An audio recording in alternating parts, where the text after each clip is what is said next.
PVC ওয়াল panel দিয়ে এত সুন্দর করে ডেকোরেশন করা যায়, সিলিং করা যায়, রুমের পার্টিশন করা যায় এবং যে রুমের দেয়ালগুলো নষ্ট হয়ে গেছে, ড্যাম হয়েছে, সেই রুমেও ওয়াল প্যানেলিং করা যায়, কল্পনা করতে পারবেন না। এই বাসাটা দেখেন কি সুন্দর করে সিলিং করা, এর প্রত্যেকটা জায়গা কি সুন্দর। এবং এই প্যানেলটা করার পরেও, সিলিং করার পরেও এখানে রং করা হয়েছে, চাইলে রং করতে পারবেন। দেখেন কি সুন্দর একটা জায়গাতে আমরা করছি, আর কি অবস্থা ছিল এখন আগে। এই পুরা শেডটা প্রত্যেকটা রুমে আমরা পিভিসি প্যানেল শিট দিয়ে সিলিং করছি। এটা সিলিং করার আগের অবস্থা, উপরে টিন শেড ছিল, করার পরে নিশ্চয়ই আপনারা দেখছেন, এটা বোঝার কায়দা নাই যে এটা কি ছিল। এবং দেখেন কত দামি গ্লাস দিয়ে এটা করছে, অর্থাৎ এরকম একটা প্রজেক্টে পিভিসি সিলিং দিয়ে করবে আমরাও কখনো কল্পনা করতে পারিনি।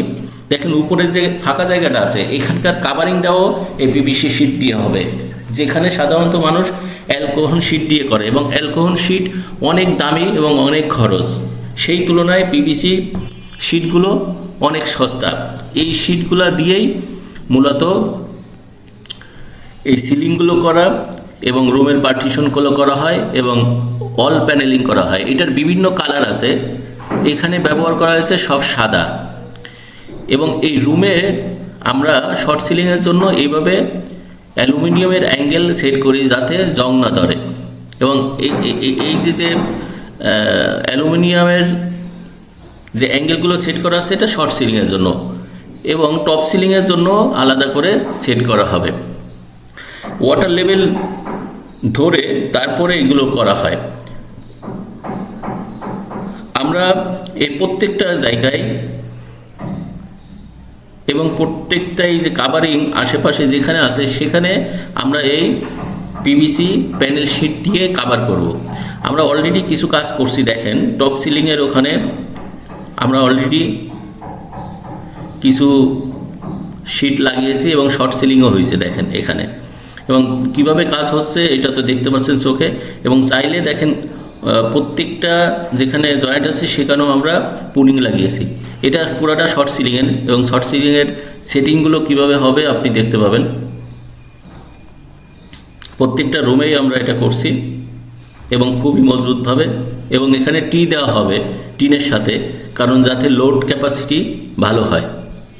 এবং বাড়িটা তো আমি ইতিপূর্বে আপনারা দেখছেন, বাড়িটা করার পরে কি সুন্দর লাগে। যেখানে যেখানে জয়েন্ট দরকার, যেখানে যেখানে দরকার আমরা সেখানে করে দিই। এবং তারগুলো দেখছেন, তারগুলো আমরা বের করে রাখছি লাইটিংয়ের জন্য। যেখানে তার বের করার দরকার আমরা তার বের করে রাখি। এবং টপ সিলিং অলরেডি সেট হয়ে গেছে কিছুটা। এবং দেখেন এখন দেখেন টিনের সাথে আমরা কিভাবে টি দিয়ে লোড ক্যাপাসিটি ডিস্ট্রিবিউট করছি, আপনারা দেখতে পাচ্ছেন চোখের সামনে। একেবারে টিন থেকে পুরাটা দেয়। এখানে অনেকে গুণাতার ব্যবহার করে, আমরা আসলে পরামর্শ দিব গুণাতার না ব্যবহার করার জন্য।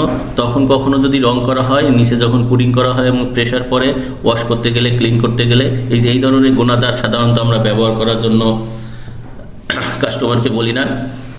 দেখেন আপনি চাইলেও এইটাতে পুডিং করতে পারেন। আমরা তেল পুডিং করতেছি, মালিকের চাহিদা ছিল দেয়ালের মতো হতে হবে। প্রথমে আমরা তেল পুডিং কাটবো, এর পরবর্তীতে আমরা ওয়াল পাট্টি কাটবো, তারপরে ঘষবো, তারপরে রং করব। অবশ্যই রং না করলেও কাজের ফিনিশিং যদি ভালো হয়, রং করা লাগে না। তারপরেও যদি আপনি চান করতে পারেন। পুরা বডিতে আমরা পুডিং কাটছি, পুডিং কাটার পরে তারপরে আমরা রং করছি। এবং জায়গা মতো ফ্যানের তার বা অন্যান্য কিছু বের করে রাখা আছে। বসবাস করতেছি এরকম একটা বাসাতে সাধারণত বোর্ড বা কাঠ দিয়ে ডেকোরেশন করা অনেক কঠিন, ময়লা হয়, মেশিন লাগাতে হয়, অনেক জায়গা লাগে। আমাদের মাত্র অল্প একটু জায়গা যদি আমরা পাই, তাইলে আমরা এই কাজটা করতে পারি। 4 ফিট বাই 10 ফিটের মতো একটা জায়গা পাইলে এই কাজগুলো করা যায়।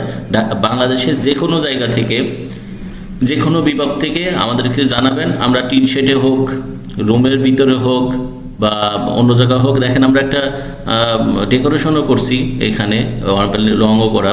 তো যেখান থেকে হোক আপনারা চাইলে আমাদের স্ক্রিনে দেওয়া নাম্বারে ফোন করতে পারেন। বাংলাদেশের যে কোনো প্রান্ত থেকে।